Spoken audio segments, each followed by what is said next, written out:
جب بڑے بڑے میزائل آتے ہیں نا گرتے, تو پھر ہم کہتے ہیں بھائی یہ کیوں کوئی بھی نہیں بچا پاتا. تو چاہے کرپٹ آرمی ہو یا نیک آرمی ہو, انتخابات میں کرپشن کر رہی ہو یا نہیں کر رہی ہو, یہ ایک الگ بحث ہے. اس میں تو آپ مخالفت کرو, 100 دفعہ کرو یار, 100 دفعہ مخالفت کرو کہ انتخابات میں شفاف انتخابات ہوتے ہی نہیں ہیں, اور اسٹیبلشمنٹ کی وجہ سے نہیں ہوتے.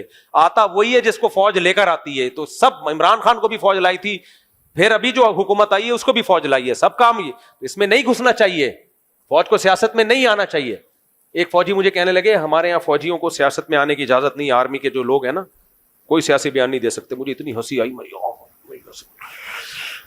بڑی مشکل سے میں نے روکا. فوجیوں کو تو اجازت نہیں ہے, لیکن فوج فل گھسی ہوئی ہے سیاست میں. فوجیوں کو اجازت نہیں ہے, لیکن فوج کو آرڈر ہے کہ سیاست میں گھسنا ہے. اس میں آپ اختلاف کرو یار, اس میں ہم آپ کے ساتھ ہیں. انتخابات میں دھاندلیاں عمران خان کو بھی لایا گیا تھا, کون لایا تھا؟ فوج ہی لے کر آئی تھی. تو یہ سب ایک نواز شریف کی حکومت بھی بیچ میں گرا دی, اس کو 5 سال مکمل کرنے دینے چاہیے تھے. اس میں آپ 100 دفعہ اختلاف کرو, ہم بھی آپ کے ساتھ ہیں. لیکن میرے بھائی جتنا ہے اتنا نا, جیسے ہم کہہ رہے ہیں جامعہ افسر میں ظلم ہوا, کون کہہ رہے ہیں نہیں ہوا, لیکن جتنا ہوا اتنا رکھو نا. اپنی طرف سے لڑکیاں کیوں ڈال رہے ہیں ان کے کھاتے میں یار؟ تو جتنا ہوا ہے اتنا. مشرف نے تو 3 ظلم کیے, مفتی عبدالرحیم صاحب ببانگ دوہل کہتے ہیں, اور اس وقت بھی کہتے تھے, آج بھی کہتے ہیں, جو ظلم کیے ہیں جس کے ہم اب تک زخم چاٹ رہے ہیں مشرف کے کرتوتوں کے.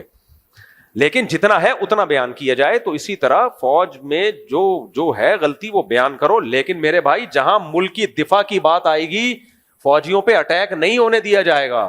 کیونکہ فوج اگر ان پہ جو اٹیک ہو رہے ہیں, فوجی شہید ہو رہے ہیں, ان کا نقصان نہیں ہے, میرے اور آپ کی واٹ لگنے والی ہے.